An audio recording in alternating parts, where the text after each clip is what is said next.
Get ready to hear the truth about America on a show that's not immune to the facts with your host, Dan Bongino.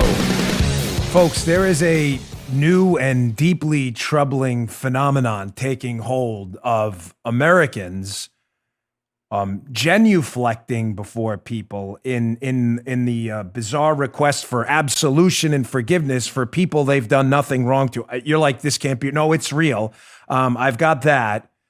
I've got the Rosenstein hearing where he just completely humiliated himself, along with a number of Democrat senators who humiliated themselves as well. An update on the tech tyranny going on, and hopefully I'll get to this hydroxychloroquine story, which is devastating. Today's show brought to you by ExpressVPN. Stand up for your digital rights today. Take action. Get a VPN. Go to expressvpn.com/Bongino. Welcome to the Dan Bongino Show. Producer Joe, how are you today? Oh, my man, I'm doing pretty good, but yeah, just this stuff is wearing on everybody. Yeah, it's I know. Really it calmed down a little bit last night. A little bit. I'm emphasizing a little. It's still a very dangerous, volatile situation. As I said to Joe before, the rains up in New York kept some people home. You know, the soldiers at Valley Forge fighting for our freedom sat there and nearly froze to death. Many of them did through the winter while eating shoe leather. The rain kept many people away, which is good because, listen, legitimate protesters who believe in something will show up. Criminals and nut jobs who want to break in and loot places generally will stay home in the rain because God forbid they get wet, but that's a good thing. All right, today's show brought to you by our friends at BCM. BCM, Bravo Company Manufacturing, was started in a garage by a Marine veteran more than 2 decades ago. Bravo Company Manufacturing, known as BCM, builds a professional grade firearm which is built to combat standards. Ladies and gentlemen, BCM is not a sporting arms company. If you like a sporting arm and you are a hunter, that's great. Hunting's terrific, love it. But that is not what BCM builds. BCM builds life-saving equipment meant to save your life. They build the best firearms in the business. I have 2 of them.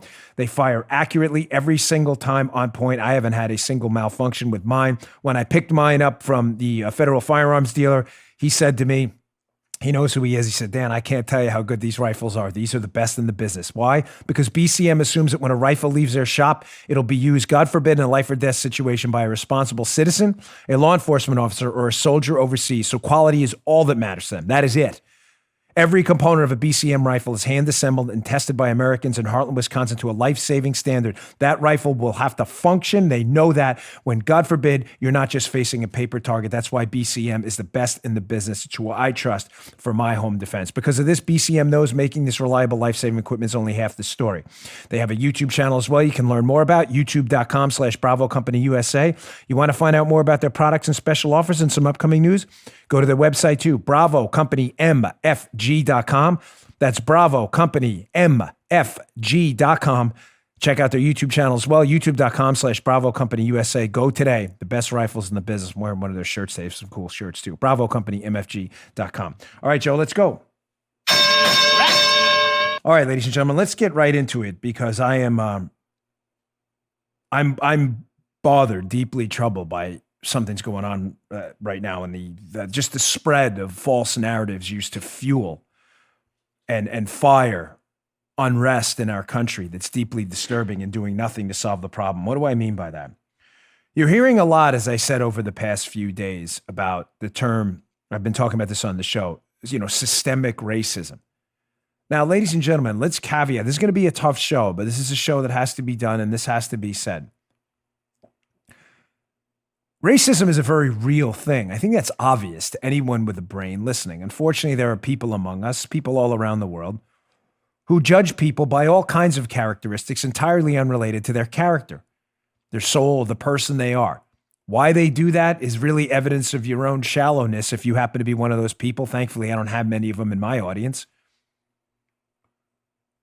It's sad. It's a scourge on our society. I mean, think about it. Approaching someone you've never met in your entire life and already having some kind of a preformed opinion about who they are, and that opinion's a negative one. Obviously, something deeply disturbing. Also, to be said and never dismissed, the country has a troubled history with race. We shouldn't run from that. We should learn from it. Jim Crow was real. Our history with slavery was real. Generations of Americans prior to us, no, I'm not blaming you. Matter of fact, there's going to be a second part of this, but generations prior to us Some Americans back then did some awful things. Some Americans fought against that and died in our Civil War. This is all obvious. Our history is very real. We shouldn't run from it. Yet there are some Americans alive today who still had to suffer through things, indecencies, moral sins upon them that a lot of us haven't. Forced to drink from a water fountain labeled colored, sit in different places in a restaurant. The indignity of that, I can't imagine. Luckily, most of you can't either. I'm not here to run from that, and no one else should either.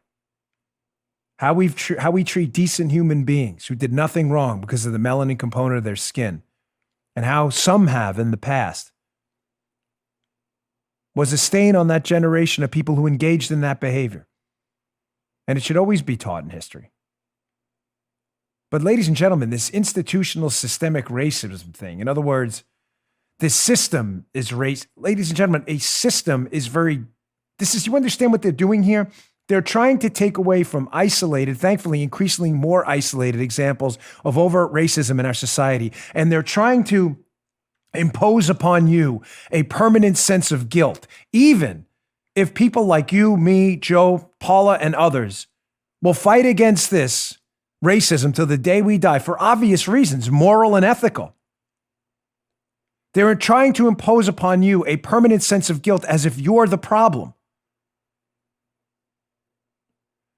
They're doing this because they want political power, ladies and gentlemen. They are not doing this because they believe every white American out there should be guilty because you have some form of systemic institutional racism you can't get rid of. That's not what they actually believe.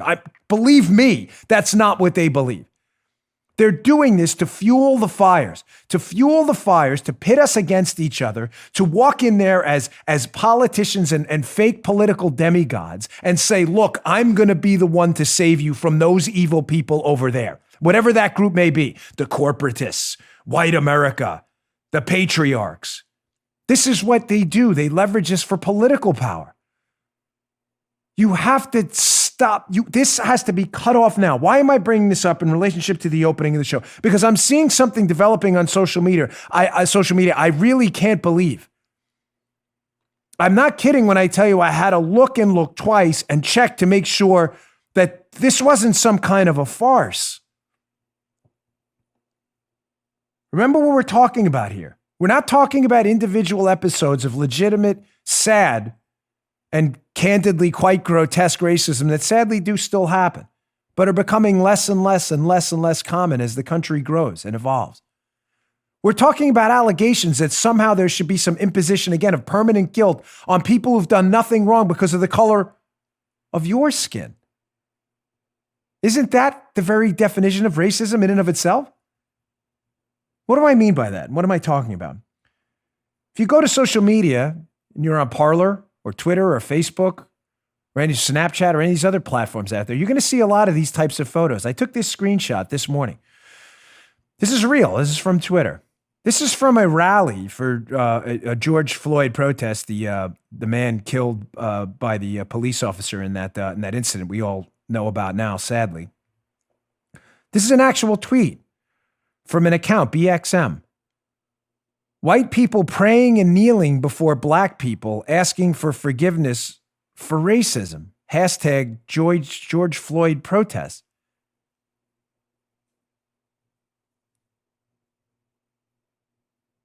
Are you a racist?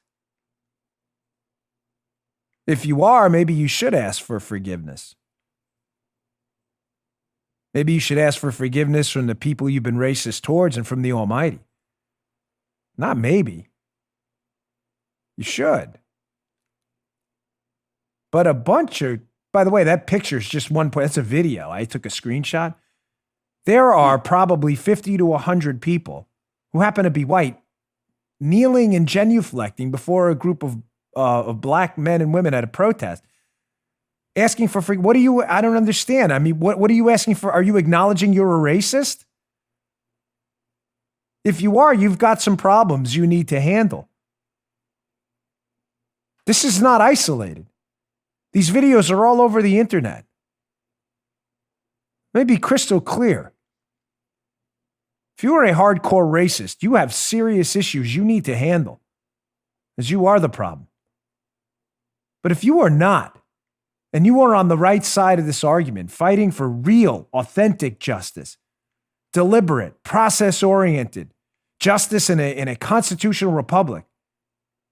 Then get the hell off your knee. What the hell are you kneeling for? What are you kneel? Get up off your, what are you kneeling for?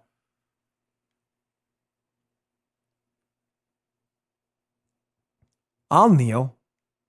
I'll kneel before the Almighty and confess my many sins. I'm a sinner. I try to repent for it every day, and I pray every night, please, Father, make me a better man tomorrow than I was today. I fail a lot. Many of you do too. I'm not kneeling before any man. And you shouldn't either. If you're a racist and you've got issues, you need to get that handled stat. But if you're on the right side of right and not the wrong side of right, get up off your damn knees. What the hell are you doing? You see how this imposition of this imposed permanent guilt upon people because of the color of their skin or the lack of melanin in their skin? Do you see how this has no end? This will never lead to any collective good moving forward, ever. You want to fix something? Get up off your damn knees. Go out and talk to people in your community. Meet with the cops. Walk into the precinct and ask if you can meet with the sergeant, the lieutenant, the sheriff, whoever it may be. Bring a group of your neighbors.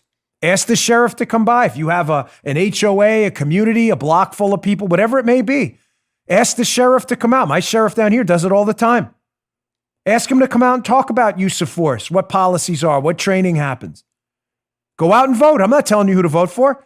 You don't like who's in charge? You don't like your sheriff? You don't like your councilman? You don't like your president? Vote for change. How about talking to your kids? Something happened in my house a long time ago. Somebody said something I didn't like. It was something I really didn't like. It was in front of my kids. That didn't happen in front of my kids. I'm going to leave the details, but everybody who's involved knows exactly what happened. That didn't happen in front of my kids. My kids weren't going to hear that. Talk to your kids. Talk about our history with race. What happens when people judge people by the melanin component of their skin, where they were born, what religion they practice, and not by what they actually do in the lives they lead. Assemble, protest, peacefully. Petition your government. Run for office. I did. I lost. It hurt. I don't regret one bit of it. But I put my name on a ballot, fought for something I believed in. We almost won. Almost doesn't count. Horseshoes and hand grenades. But it led to this. But get off your damn knees. You don't genuflect before anybody. You'll genuflect before the Almighty when it's your time. But this is not helping. This is one of the most deeply disturbing phenomenons I've ever seen in my lifetime. Human beings asking other human beings to kneel before them for an imposed collective guilt for something you didn't do. There's a powerful piece in the Wall Street Journal today by Dan Henninger. It's worth your time. Unfortunately, it's a subscription-only paper, but this piece is worth your time. If you can go over and look at it, I'd appreciate it. If you can't, I have a couple highlights from it. But it's on this topic of this collective guilt you're supposed to, again, whether you fought for real justice or not, you're supposed to have this collective guilt and kneel before people. No, not me. I'm not doing that.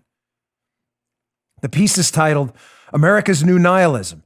Systemic racism is a systemic forgetting of 55 years of urban policy failure.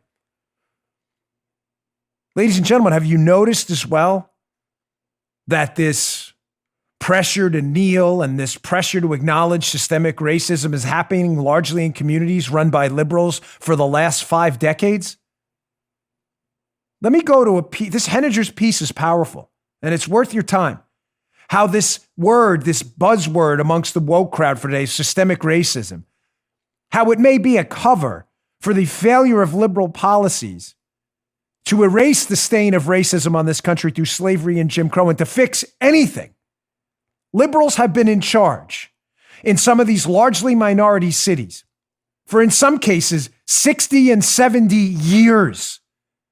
They have not had an elected Republican on the city council in the city of Baltimore, which is largely black and Hispanic, since I think 1939.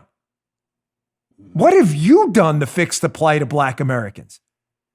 The answer is the liberals running these cities have done nothing. They've made it worse. From the piece. 55 years, folks. 55 years of liberal failure. Quote, Dan Henninger, it's evident from the coverage that most of the demonstrators were born after 1990. By then, the Lyndon Johnson Great Society programs had been in place for 25 years. Now it's 55 years. Annual budget appropriations totaling multiple trillions of dollars on Medicaid, food stamps, welfare, public housing, rent subsidies, and federal aid to public schools have produced what? You want the answer? They have produced generational poverty, ladies and gentlemen. Generational poverty. Generations of fatherless at-home children growing up without a positive male influence in their lives. When are we going to have this conversation? My wife and I both grew up in a divorced home. It's tough. It's not the easy fairy tale liberals wanted you to believe. Oh, a good divorce is better than a bad marriage. No, I don't think it is in many cases, outside of certain obvious circumstances, emergencies. You need your dad. We all do. When are we going to talk about that? Or are we going to continue to blame the failures of Baltimore to rescue anyone? I mean, generations of people just subjected to a different America than you and I. Pockets of poverty in East New York, Brooklyn, Washington Heights and Manhattan and other areas. Pockets of poverty that have been generational. People living in housing projects and substandard housing, grandmother, mother, child. When are we going to talk about that? You're going to just blame it on systemic? What's systemically racist about it? I'm not sure. I don't understand that. Are we just going to forget about those problems and forget about those people and use buzz terms to, again, impose collective guilt on people without actually attempting to find out what the root cause of generational poverty is? Folks, listen. When you're a police officer in the streets of New York like I was, you wake up real fast. And you find out that quickly, there's nothing different about anybody. The gene code is the same amongst all of us. Yeah, we have our variants, obviously. But there's no X-Men out there. There's no mutants out there. It's just us. There's nothing predisposed genetically about anyone to be some substandard intellect or anything like that. If you believe that, you've got issues. Something is broken that is causing the fall of the black family and the black community and people in minority communities that is not related to anything in the gene code. And the fact that we're not willing to look at it and say what policies have caused this generational harm on our black families, the fact that we're avoiding it and sidelining it because it's uncomfortable is not going to happen on this show. I ran in Maryland. We almost won a seat over there. It's very large. And in some portions of the state, Prince George's County, some of the wealthiest upper middle class and upper class black families in the country.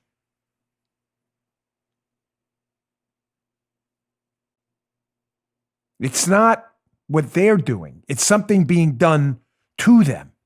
And if you're going to use the term systemic racism, then the system you should look at is the system they've been subjected to. This is the coup de grace of this. And what system is that? Liberalism.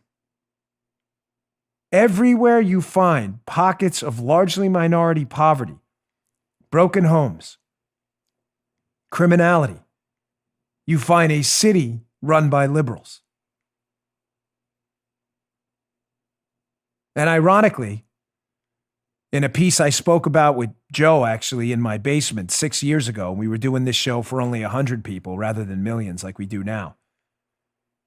There was an article Bill McGurn wrote in the Wall Street Journal a long time ago, comparing a largely white area of the Appalachian region with a largely black community, and they both had the same problems: criminality, drug use, broken homes. You know what they both had in common? Big government, liberal type failures.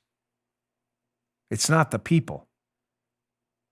If you're going to quote systemic racism, then you damn well better talk about what that system is.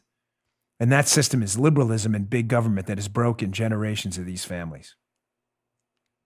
55 years, ladies and gentlemen, trillions of dollars spent, housing, food assistance, welfare, SNAP, Medicaid, you name it. And what have we gotten? Nothing. Generational poverty, broken families, and young black kids and Hispanic kids with absolutely no chance at a future. Let's go to the second part of Henninger's piece. He says, quote, since the 60s, essentially little has changed in the neighborhoods at the center of the long-ago urban riots. By current telling, they're about as poor, as crime-ridden, and undereducated, and in poor health as they were when Johnson said he would change them.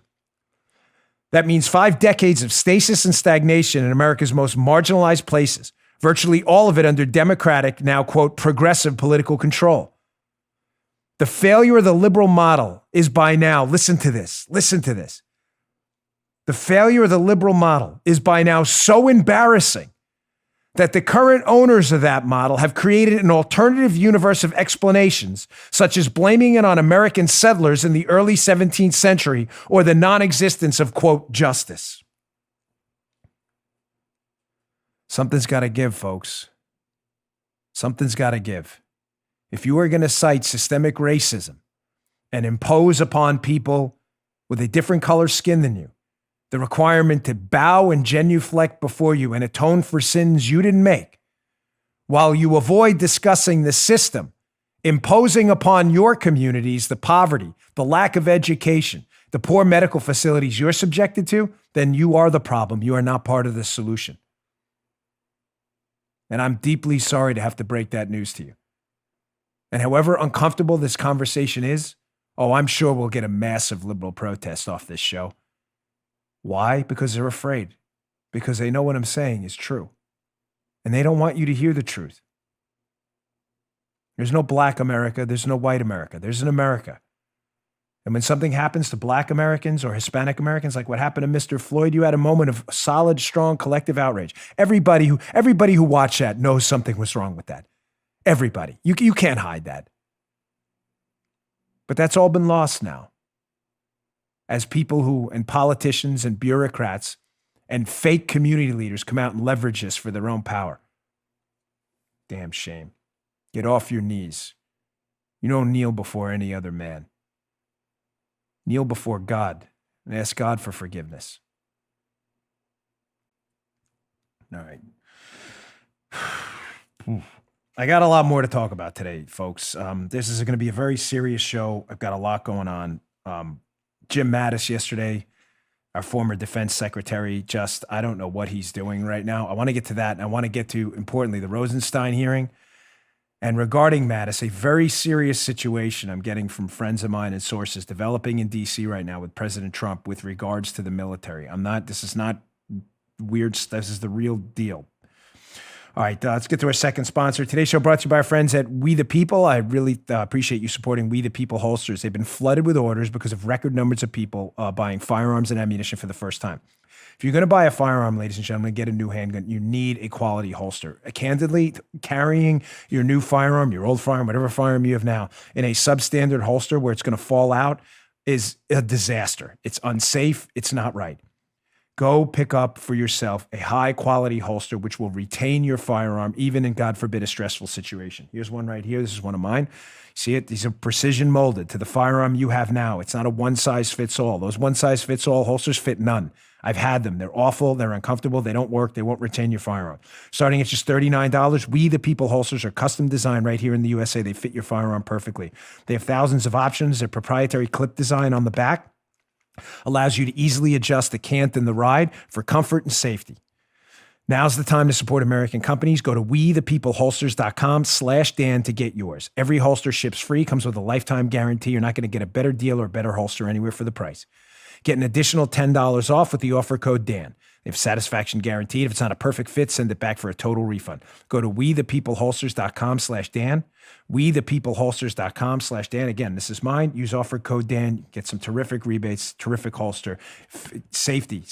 Got to keep that firearm in there. This is the way to go. wethepeopleholsters.com/Dan. Go check them out.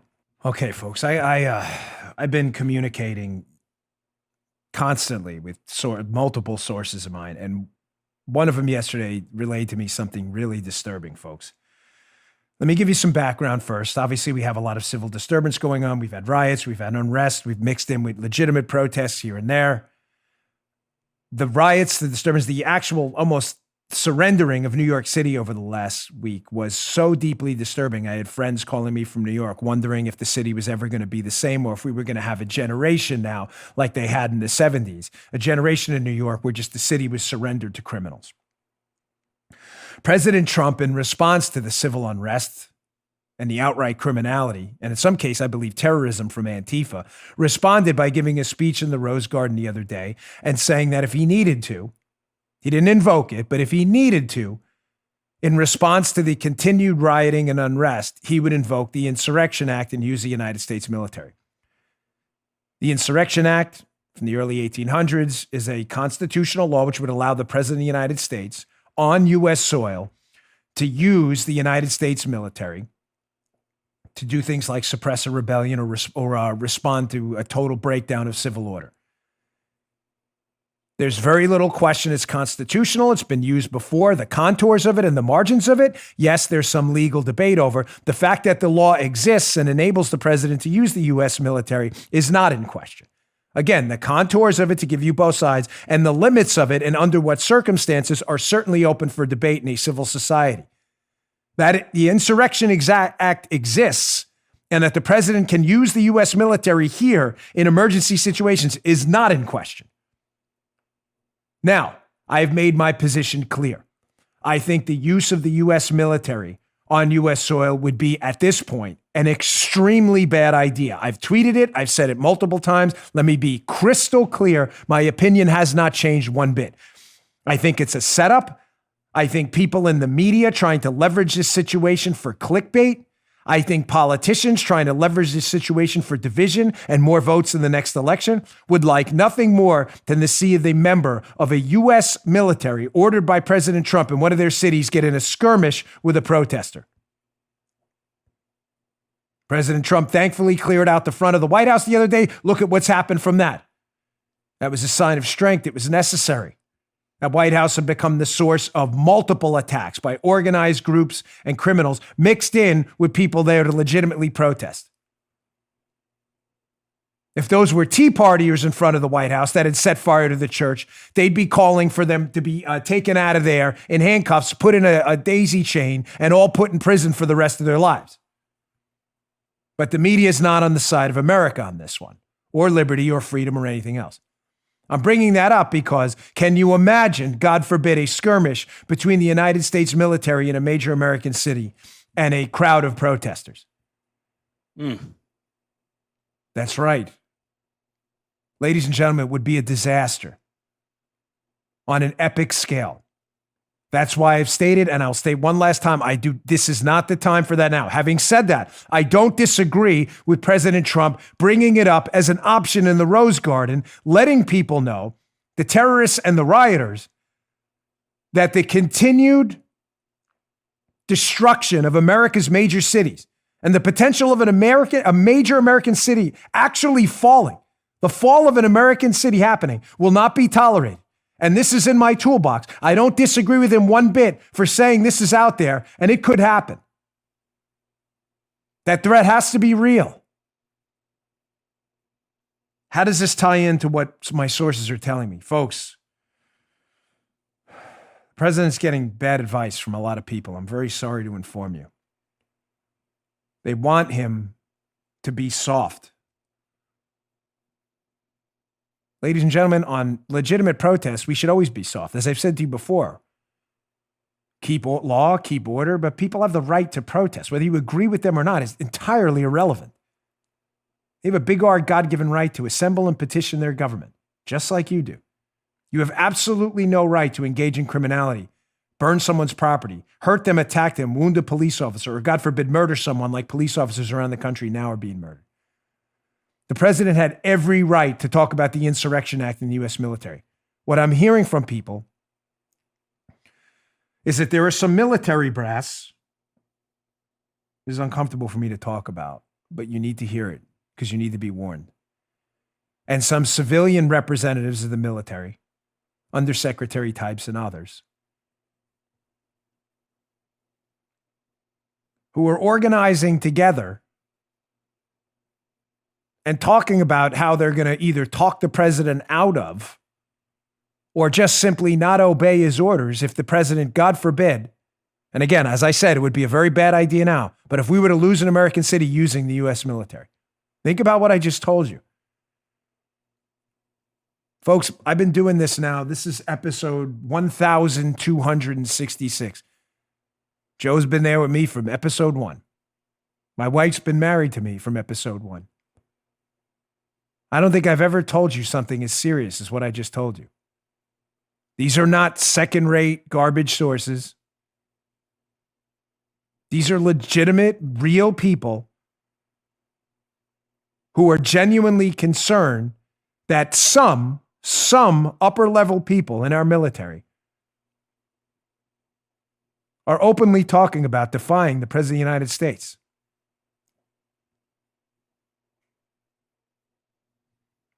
That's got a name. It's called a mutiny. What is this, Venezuela? You don't like the president's decisions about his constitutional authority to use our military to suppress an emergency situation? Then there's a solution for that. It's called an election. It'll be here in November. Not here to tell you who to vote for. You know who I'm voting for. I've been a supporter of the president, and I'll continue to. My vote's not a secret. I'm not telling you who to vote for. But the mere suggestion that the president of the United States is no longer the commander-in-chief and some band of military insiders is somehow going to band together and collectively ignore the president of the United States? Again, I have not relayed or passed on to you a more serious, dreadful piece of information than that. It's not a joke. You don't like the president's judgment? That's fine. You vote him out of office.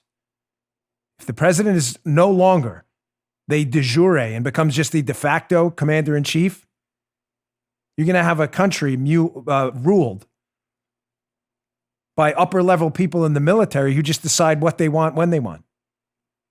That's not a constitutional republic. Now, folks, they're being egged on. Oh, there's part 2 to this. What I told you is not a fairy tale. This is real. And again, it's a limited group of people, but people with enough power that this is very dangerous. The second part of this is they're being egged on by the fake conservative class. You know, the phony conservatives out there. The Bushies and all those people who are probably going to come out and endorse Biden, by the way. Mm-hmm. They're also being egged on by former military officials who have since left their military careers, some decorated military careers, and are now deciding to act like politicians. One of them is James Mattis. He gave an interview at The Atlantic that is so deeply disturbing, it's hard to believe that a former defense secretary for President Trump would actually say this on the record. Now, if Jim Mattis, President Trump's former defense secretary, wants to attack the president and become a politician, he's a citizen of the United States with every big R God-given right I had. I objected to the president of the United States, too, when I worked for Barack Obama. I left. I put my name on a ballot. It's tough. You get beat up. You got to go knock on doors. You got to go shake hands and talk to people, and you got to try to win people's hearts and minds. We almost did, but almost doesn't count. But I did it. I had the guts to do it. Oh, you can't talk about Jim Mattis that way. I can talk about Jim Mattis however I want. God bless the man's decorated military career. He's a hero to many. But just like I spoke about Bob Mueller and his military career as well. Your past actions and heroism did not absolve you of every mistake you make in the future. I don't get that pass. I'm not claiming I'm a hero, folks. Please don't mistake what I'm saying. I was a Secret Service agent. I spent a lot of time in the world's hot zones defending Barack Obama and everybody else in very dangerous places my family and I suffered a lot for. I'm not asking anybody for any pat on the back. I got paid well for it. It's a job I chose to do. But liberals never say, oh, don't attack Dan Bongino because what he said on his show, he was a Secret Service agent. What? Never. I've never heard that with Joe. Have you heard that? Have we got that card? No. Has that card been played on us? Yeah. No, Joe has. Matter of fact, Joe gets it. Joe doesn't even say half the stuff and he gets attacked for what I say. Yeah, yes, that's true. We've been doxxed repeatedly. Not only they not help, they come after us. We don't get that pass. So forgive me, but again, with all due respect to the man's service and heroism in the past, that doesn't absolve you of making catastrophic mistakes in the future. And this interview Jim Mattis gave at The Atlantic is a disgrace. I will not be kneeling before Jim Mattis or anyone else. Here it is. Let me tell you what about it specifically is so deeply troubling. Jim Mattis wants to run for office, Jim. Go right ahead. The Atlantic, Jeffrey Goldberg, quote, James Mattis denounces President Trump, describes him as a threat to the Constitution. This is unbelievable. You doubt what I'm telling you about this small group of military people still working who are sitting there posturing on how to defy the president? They're being egged on by the Bushies and former Defense Department people and military folks on the outside who can't stand President Trump because he's a threat to every single thing the swamp represents. Let's go to Matt. This is Mattis from The Atlantic. This is unreal. Quote from Jim Mattis. I've watched the week's unfolding events angry and appalled, Mattis writes. The words equal justice under law are carved in the pediment of the U.S. Supreme Court. This is precisely what protesters are rightly demanding. It is a wholesome and unifying demand, one that all of us should be able to get behind. We must not be distracted by a small number of lawbreakers. Jim, what planet did you write this from? A small number of lawbreakers? And by the way, Jim, nobody's distracted. This show hasn't been distracted. This show has been focusing on and triaging the emergency issue of the day.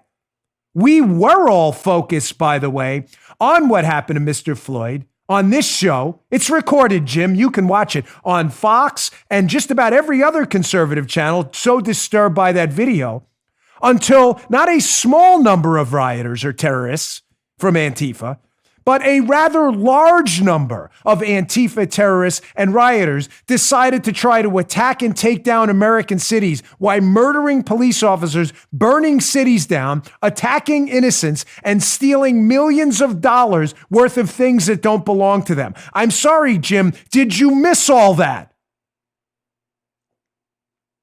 President Trump's the problem here? He's a threat to the Constitution. How is that exactly? By giving a speech telling the governors to control their states before they lose them? What exactly is tyrannical about that? Mattis, the scion of... No. He may have been a battlefield scion. I didn't work for Jim Mattis. I don't know him personally. Since he's left office, this is disgraceful conduct. A small number of looters. What planet is this guy living on? This is the talk of a politician, not a decorated Marine. Are you kidding me? Do you even turned on the television? You understand what's going on? All that tough guy talk. What did I tell you? Biggest tough guy. Biggest tough guys I know, the quiet ones. All that tough guy talk. Now with by a small number of looters. Don't get distracted by looters. As if it's our fault that we're focusing on, gosh, my house and business may burn down. You expect people to think about George Floyd as their pharmacies in Midtown Manhattan are burning to the ground and people steal the OxyContin? Oh, I got distracted for a minute. They burned down my store. Let me get back to George Floyd. This is the left's new, scion of goodwill. Let's go to number 2 from this disgraceful Mattis piece. an embarrassment that deserves to be called out. Mattis, quote, Donald Trump is the first president in my lifetime who does not try to unite the American people and doesn't even pretend to try. Instead, he tries to divide us.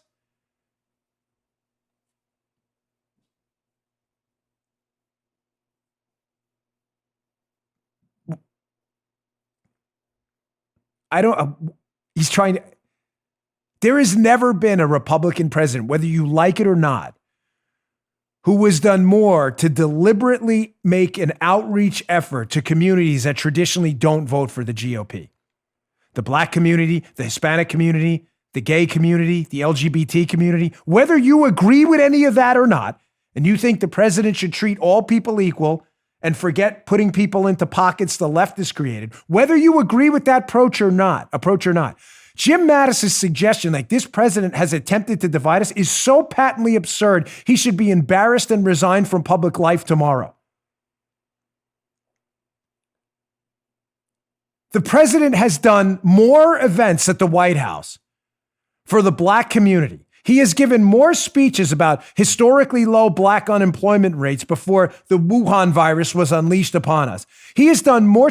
I don't even agree with criminal justice reform. I think it's a terrible idea. President Trump did that because people in the Black community felt strongly about it. What the hell is Jim Mattis talking about? What planet is he living on right now? There has never been a Republican president who's done more, ever. This is a disgrace, this op-ed, from a man the president trusted. Folks, I heard something about President Trump this morning, and I want to pass it on because it was right. I'm not a huge fan of Lindsey Graham, by the way. Obviously, I think they did a semi-decent job yesterday until he screwed it up. But having said that, he said this morning, and it's a good description of President Trump. He's a handful. There's no question about it. His style is totally different, sometimes a little bit more abrasive. I've told you that. I come from Queens where he comes from. I get it. I know why he's like that, because I'm like that, and a lot of other people are too from Queens. You know why people from Queens and New York are like that? A lot of them, not all of them.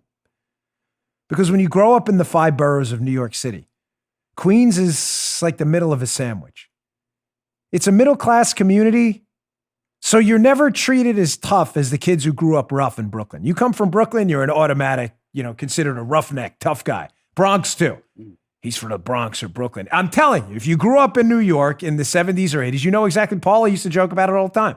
Kids used to get on her bus when she was in the Bronx. Like, I'm from the Bronx. And when Paula moved to Queens from the Bronx, Paula's never fought anyone a day in her life. She'll acknowledge that. When she told people she was from the Bronx, they got away. They thought Paula was like Ronda Rousey. She'll tell you the story if you ever meet her at CPAC or whatever. You don't get that when you're from Queens. When you're from Queens, you're considered kind of a softie. Because you grew up middle class. You're not tough. You don't get a lot of fights. But that's not only why Trump is the way he is. I'm from Queens, too.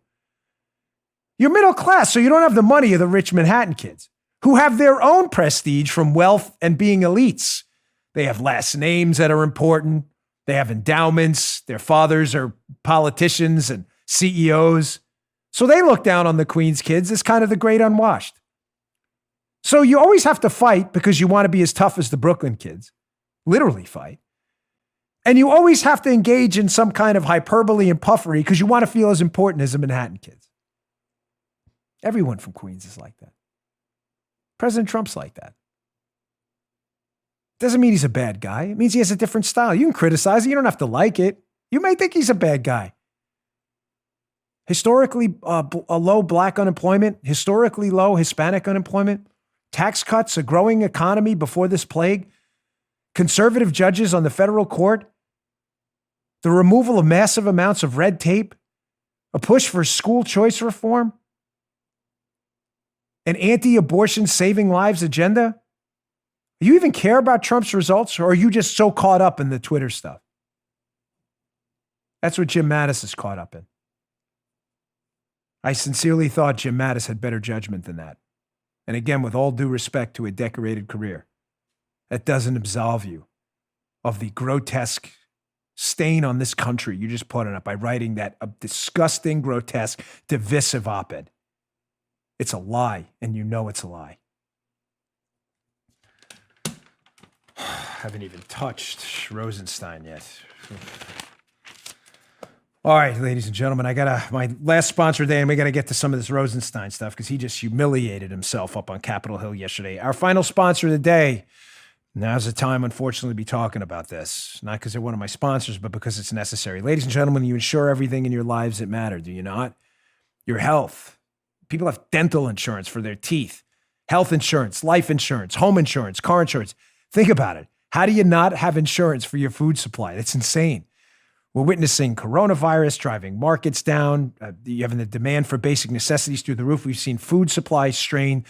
Folks, I worry for other people with their food supply when it's strained. I worry about empty shelves. I don't worry here because I have Patriot Supply. I have tons of it. I buy it myself. I have the receipts. Even though they send me stuff, I buy it because I just prefer to never have to look my kids in the face if, God forbid, the food supply strain and saying, Dad doesn't have any food for today. I'm not doing that. I'm sorry. A lot of people are under self-quarantine. They don't want to face the mob for a loaf of bread. Go to preparewithdan.com and reserve your emergency supply of food today. You can get a 2-week or a 4-week emergency food kit. I recommend the 4-week for everyone in your household. These meals include breakfast, lunch, and dinner. They last up to 25 years, ladies and gentlemen. That's a lot of mental peace you can put yourself in. My Patriot Supply has been a trusted partner in my show for years.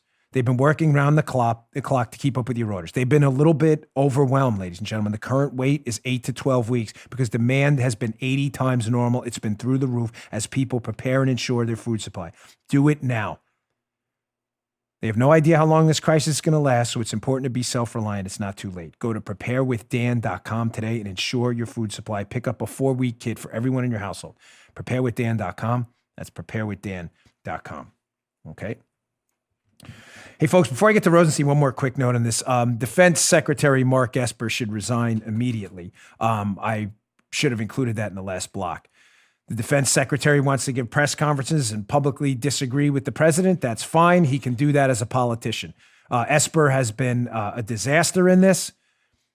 Esper should resign or publicly come out tomorrow and say the president of the United States is the commander-in-chief. Any lawful order, we will acknowledge. If you're not willing to do that, please step aside. You embarrassed yourself yesterday in the country.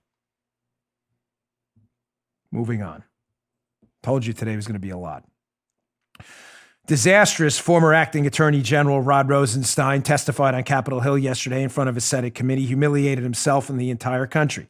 As you know, ladies and gentlemen, the president was spied on using a FISA warrant from a foreign intelligence surveillance court based on a fake dossier of false information paid for by Hillary Clinton. Rod Rosenstein, in fact, signed off on one of those warrants to spy on the president.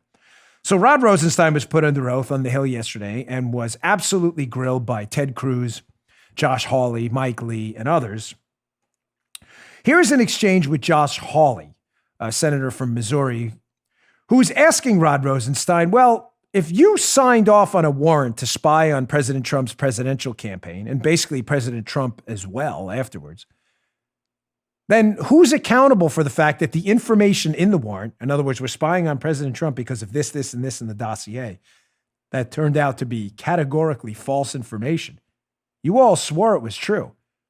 If you signed your John Hancock, Rod Rosenstein, to that document, then who's responsible? Watch this slithering snake try to bail his way out of this. Well, I don't know. You don't really know how the process works. Check this out. I approved the submission of it, and 4 federal judges signed off on it too, Senator, because, like me, they believed that the information had been verified and was accurate. Did they have a duty to verify the information? No, the agents had a duty to verify. Oh, so you did not have a duty to verify the information? I had a duty. Your name on the application. Well, I had a duty to make sure it had been verified. Did you rubber stamp it? Senator, the Deputy Attorney General or the Attorney General. Just answer my question. Did you rubber stamp? You said a second ago to Senator Cruz, said I didn't rubber stamp it. If you'd like me to explain, I will. But I certainly. But you also testified today that you didn't read it.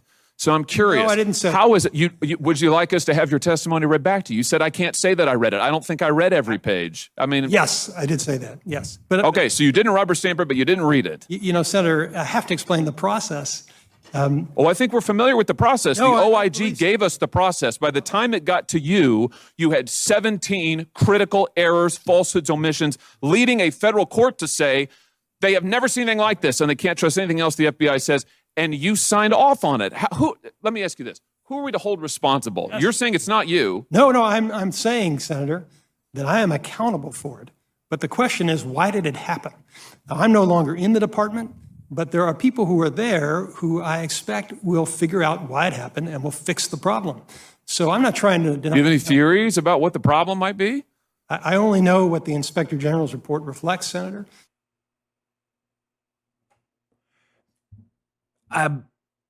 You should really try to get your arms, as an old friend of mine, the Secret Service, you say, Dan, wrap your arms around this. What this epic level snake just said. He was the acting Attorney General of the United States. The FBI works for him under the Department of Justice. They were legally obligated to verify the information they presented in a document, a warrant they presented for him to sign to authorize them to spy on a presidential campaign. And this slithering snake admits he didn't read it, but then says he didn't rubber stamp it. For the liberals listening, you know what rubber stamp means. You know, when you take the rubber stamp, you don't read anything. It's your signature. You're the CEO. Meanwhile, you sign something. It's like a death warrant for yourself. Knock off the CEO. Rubber stamp. That's what rubber stamping means for the liberals listening. It means there's no real process here. It's all a fake faux de facto process, not an actual de jure legal process where you have someone. Now, Joe, again, call me crazy, but the whole idea of having the acting Attorney General, Rod Rosenstein, sign off on a warrant to spy on a campaign, in other words, putting a personal identifier, his signature, on a document, is not because they love his penmanship. It's because they're suggesting that he should use his authority to at least read the document and make sure it's real. I mean, Joe, is there anything I'm suggesting there that sounds remotely out of line?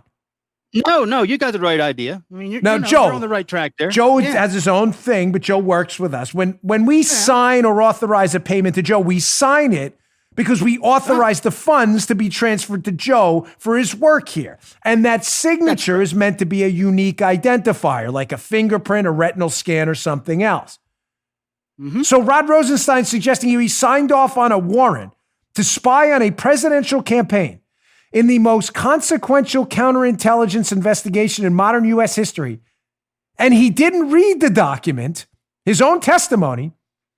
But then again, he says, but I didn't rubber stamp it either. And we're supposed to take this buffoon seriously? Zero accountability here. And good question by Josh Hawley. Well, who do we hold responsible? Rosenstein. Well, I may not be responsible, but I'm accountable. What? This gets better. Here's part two of this. Keep in mind on part two of this, another minute of this. He is authorized as the acting Attorney General, not only the Deputy Attorney General under Sessions, the appointment of Bob Mueller for the witch hunt for a fake collusion charge they already knew didn't exist. He's already signed off on the spying warrants to spy on the Trump campaign. He's avoiding any personal responsibility here whatsoever. Keep in mind the whole time he's investigating a United States major party presidential candidate, Donald J. Trump. And this guy did not even bother to read the warrant. Listen to part two of this where he totally evades responsibility. Again, this is grotesque. Check this out. I only know what the Inspector General's report reflects, Senator. And again, I've been gone for 13 months, so I have no insight. Wouldn't you agree with me that a process that is so corrupted that it resulted in the abuse of a federal court in an ex parte proceeding during a presidential campaign is a threat to American democracy? Is a threat to the integrity of our elections? Would you agree with that? It's certainly a threat to the integrity of the judicial system and the FISA process, but I need to explain to you, Senator, that you know, when you're running an organization with 115,000 people, you're not going to be able to personally verify the information. No, I know. And that's why you can't be held responsible. No, I am The FBI responsible. says they can't be held responsible. And so at the end of the day, it's nobody's fault. The FISA court has been misled. The FISA court is saying we can't trust anything the FBI says, but nobody's to blame for it. I can't. I just can't believe it. He's not personally responsible. Does he understand how the chain of command works and why there is a chain of command and a signature procedure? This is not it's not a stupid man, Rod Rosenstein. Of course he understands it. He's just a snake. When you're a federal agent and you're the line investigator conducting the investigation, and you're verifying that you think Armacost robbed the bank, Joe robbed the bank, you're going and you're shaking that information out of the trees yourself and you're making sure it's real. Your GS-14 then says to you, hey, I saw this in the report. You're making an allegation Joe robbed the bank. What are you basing it on? I'm basing it on this source who said this and a videotape of the bank. That GS-14 then passes it up to the special agent in charge of the office, who then starts asking when it works right. Not suggesting the Secret Service doesn't have its mistakes too, but the special agent in charge then goes to the 14. How does your agent know Joe robbed the bank? He's got video. He's got an on-the-ground source. Okay, they send it to headquarters. Headquarters then asks the special agent in charge, how do you know this guy robbed the bank? I got it from the 14, who got it from the agent, who's got a source and video. I assure you, if Armacost was running for president, was a Republican nominee, the DOJ would get involved in that bank robbery case too, which would be investigated by the FBI, not the Secret Service, but we'll leave those nuances out of it. If you were a real deputy attorney general or acting attorney general, you would ask the director of the Secret Service, who would ask the SAC, who would ask the 14, who would then ask the line agent who got the information, hey, is any of this real? But none of that happened because Rod Rosenstein's a snake. I run a business here. That's how we do things. When we make a business decision, I make it.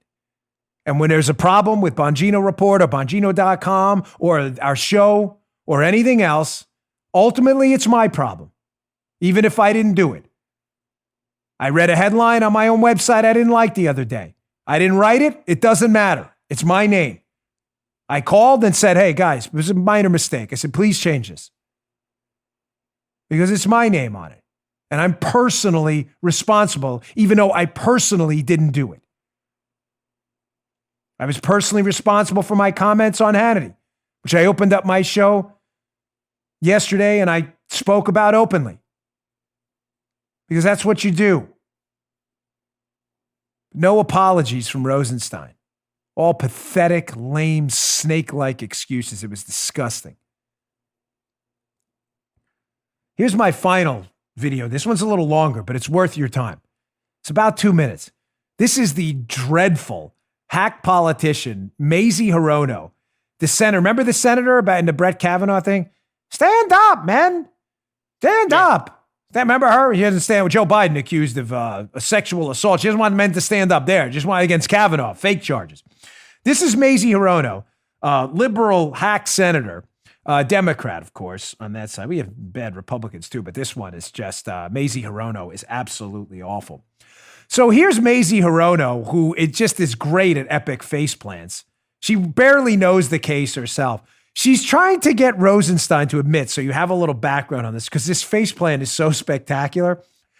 This is the one moment Rosenstein actually saves a scintilla of his credibility. I want to give you both sides.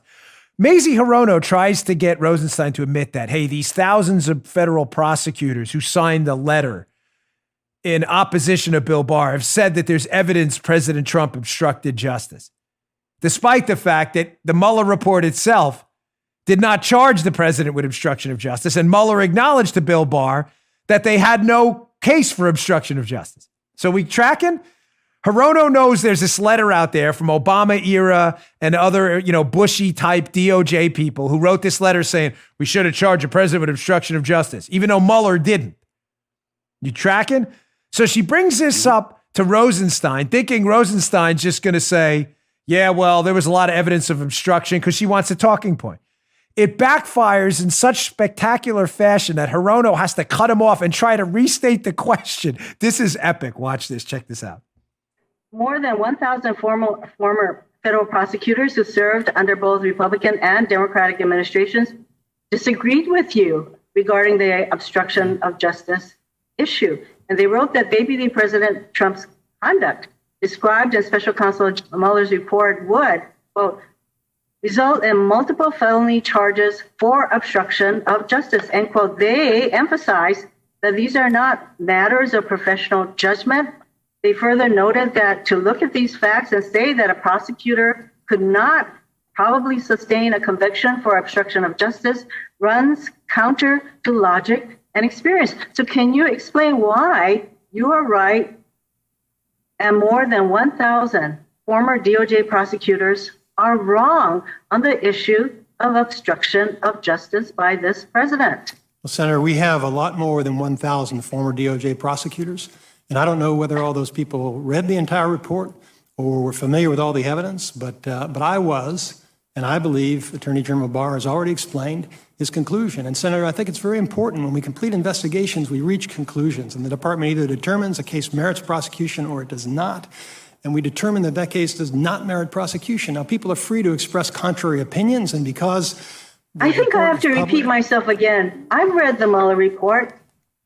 They did not say that there was not enough evidence with regard to obstruction of justice. Nope. They noted, and I disagree with Mueller. I don't know why he didn't come to the conclusion that there was actually enough evidence on the obstruction of justice issue, but that they could not indict the president. That part is really clear. Thank you. Thank you I think, very Senator, much. Thank you. if I may Thank you. explain, No, Chairman, that's good. I think that's unfair, Senator, because the investigation was concluded. It was appropriately reviewed. No one recommended in favor of prosecution. The Attorney General and I determined the prosecution was not warranted, and that is I think that question has been asked and answered.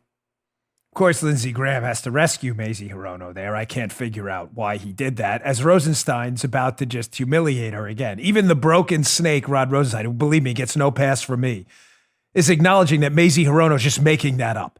There was no case for obstruction laid out in the Mueller report at all. None. Mueller told Bill Barr there was no case for obstruction. Mazie's just making that up. If there was evidence for obstruction, believe me, Mueller and his witch hunters would have charged him. There was none. All right, I had a lot more, folks, but I'm going to have to get to some of it tomorrow. I'm kind of loaded up. I just have a brief announcement. We have another product service out there for you. If you're interested, Joe and I and Paula and Drew have been working really hard on it. It's now available. We have an Amazon flash briefing. Some of you know what that is. Some of you don't. It's called the Bongino Brief. It's going to be portions of the show. We'd really appreciate it if you would download it. Here's how it works. So it's called the Bongino Brief. It's a portion of our show every day. Open the Alexa app on your smartphone or tablet. You just go to settings, select flash briefings on that Alexa app, and then search for Bongino Brief and select it. It's really cool. We're putting a lot of hard work into it. We appreciate it. Again, just your Alexa app, go to settings, select flash briefings, and then search for Bongino Brief and select it. We'd really appreciate that. We've been working hard on a lot of stuff out there trying to get the message out. Thanks a lot, folks. We appreciate it. Subscribe to my YouTube channel, youtube.com/Bongino for the video of the show. We put a lot of work into that too. So thanks so much. I'll see you all tomorrow. You just heard The Dan Bongino Show. You can also get Dan's podcasts on iTunes or SoundCloud. And follow Dan on Twitter 24/7 @DBongino.